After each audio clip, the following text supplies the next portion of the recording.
Az este vendége Kürti Gábor, a Critical Mass főszervezője, és Murányi István, az Emberi Parkolásért Mozgalom főtitkára. Jó estét kívánok! Jó estét, Murányi József vagyok. Ó, ne haragudjon, Murányi úr.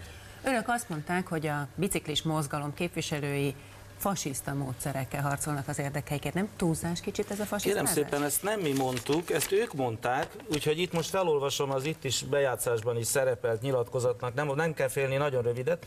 Az autózás az, ami ellen sajnos lépni kell, és tudom, hogy ez nagyon nehéz, meg nagyon fasiszta, de tényleg az van, hogy az autózás ellen lépni kell, mert ez nem való ebbe a városba. Kérem szépen, ezt nyilatkozta le a Critical Mass egyik, nem Kürti úr, egy internetes másik. videó. Ez egy internetes, YouTube-on most is meg, a honlapunkról van csatolás, meg lehet nézni. Hát ezt a szót én nem használnám a közlekedésben, azt gondolom, de aztán hogy használták, mert az önök közleményében át. Hát ezt ugye visszautasítjuk, ezt a módszert, hogy ellenünk ugye ilyen fasiszta módszereket alkalmazzanak. Én azt gondolom, hogy a fasizmusnak a 21. században helye nincs, sem a közutakon, sem a közéletben, sem sehol. Miért alkalmazták saját magukra ezt a jelzőt?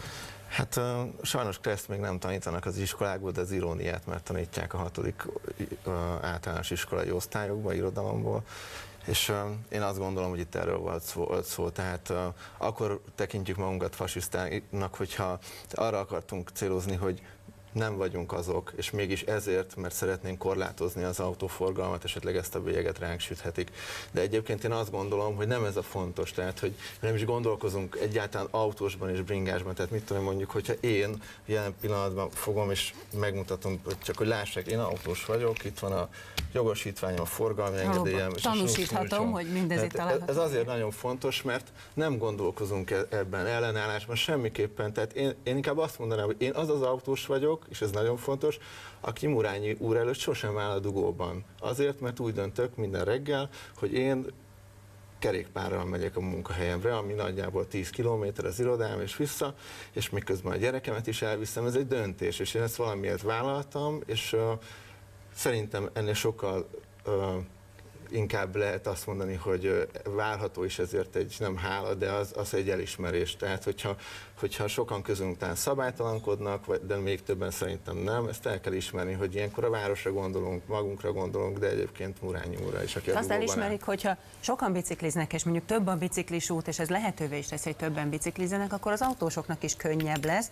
Egyrészt, mert kevesebben állnak majd a dugóban, másrészt, mert kevesebb lesz a konfliktus, hiszen most éppen az a baj, hogy az úttesten a járdán találkoznak, vagy a gyalogosokkal, vagy az autókkal, a kerékpárosok. Hát a konfliktus most meglehetősen magas, amit azt gondoljuk, hogy néhány felelőtlen ember okozza ezt a konfliktus helyzetet. Mi sem gondoljuk, hogy valamennyi biciklis. No, de ha lenne több bicikliút, amit önök nem szorgalmaznak, akkor kevesebb mi mindig azt mondjuk, hogy még kell várni a dolgok végét. Nyilván ki fog alakulni egy természetes egyensúly biciklik és autók között. Akinek szükséges a munkájához a gépkocsi, például én, ugye az nem fogja semmi körülmények között sem kerékpárra váltani. Én azt gondolom, hogy jelen pillanatban közel ott vagyunk ennél az állapotnál. Én azt hiszem, hogy ennél több autós már nem fog biciklire ülni, mint aki most is, ugye hát a tisztelt Kürti úr is látjuk, hogy egyidejűleg autós és biciklis. Megnyugtathatom, hogy én ugyan nem vagyok biciklis, de az Emberi Parkolásért Mozgalom elnöke, Legény István szenvedélyes kerékpáros, tehát neki is van biciklije.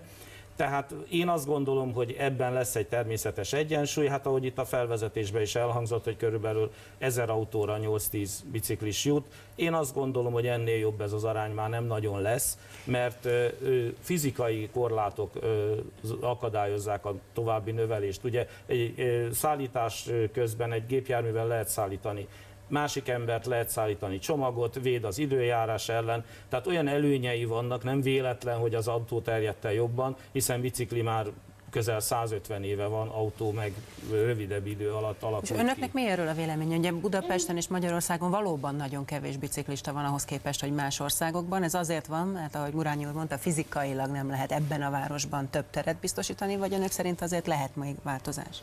Szerintünk lehet, és nagyon nagy összefüggés van a között, hogy mennyi kerékpáros van egy városban, és milyenek a feltételek. Ennek ellenére most pont Koppenhágából erre járt a kerékpározás Dán nagykövete, úgy hívják, Dániában már ilyen is van. És hát azt mondta, hogy megdöbbentő, hogy Budapesten ahhoz képest, hogy mennyi a kerékpáros infrastruktúra, mennyi kerékpáros van. És igazából más városokkal szemben, mint például Brüsszel, ahol eurómilliárdokat költöttek arra, hogy legyen kerékpárút hálózat, és utána nagyon komoly kampánnyal kellett rávenni az embereket, hogy az üres kerékpársávokat és utakat használják. Itt ez fordítva zajlik.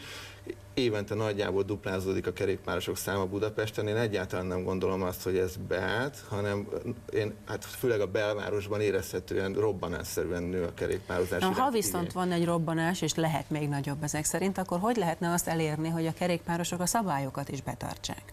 Ezt szerintünk úgy lehet elérni, hogy mi a civil szervezetek ezzel foglalkozunk, és ezt meg is tesszük egyébként. Hogyan?